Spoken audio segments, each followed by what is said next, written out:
Welcome to the second of our restructuring video series with me, Luke Venner, and Jack Callow. Good morning. Good morning, Luke. Are we well? Very well. How are you? Very good, thank you. So the focus of this second series is around, the challenges that businesses might be facing.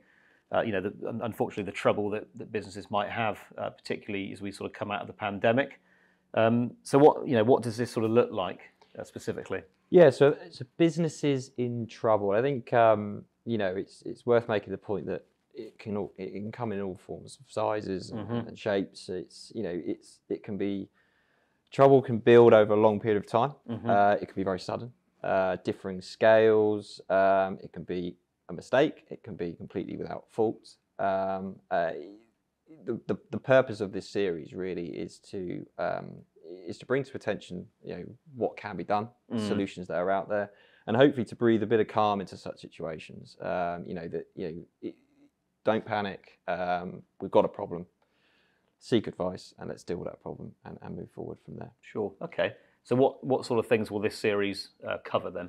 Yeah, so we'll get into the nitty-gritty of debt restructuring and accessing finance. We'll have a little look at creditor pressure, which can obviously bring trouble right to the door of a business. Yeah. We're going to look at turnarounds and what sort of options are available there and what that looks like. We're going to look at M&A and preserving value within the business, and then we'll mop things up with a look at directors' obligations in the event of an insolvency event, just to catch off Excellent. things that can get people into hot water. So lots of good and sort of relevant content.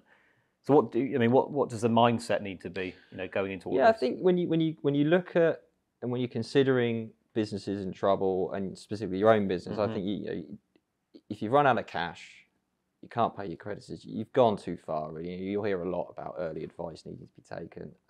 It is very much true, but it's not always practical. But you've probably gone into business failure territory there. What we're looking at and where I like to start is just asking yourself the question, where is my business at? Versus where would I like my business to be? Is it performing as I'd like? Is it giving and is it delivering the rewards that I'd like? And if you ask that question honestly and you answer it honestly and you react honestly, you might end up needing a different form of specialist advice. But obviously we're looking at distressed businesses here and businesses in trouble. What you'll do is you'll bring the risks onto your radar. And then it's just a case of mitigating that risk. Let's build business resilience within the business. Let's strengthen that balance sheet. Let's make the best of the situation that we find ourselves in and come out of the trouble, hopefully, intact. If we veer more towards business failure, let's maximise the opportunity. And that's what the series is going to look to deliver. Good. Okay. Well, I think Jack nailed that well. It's all about, realizing there's a problem, but actually also appreciating that there's a lot of guidance, a lot of advice, and solutions that people can bring to the table to try and turn a bad or a poor situation into a positive one. And that's what we're going to be covering in this video series. So please tune in. Lots of useful content, hopefully, and we'll look forward to you watching in due course. Thank you.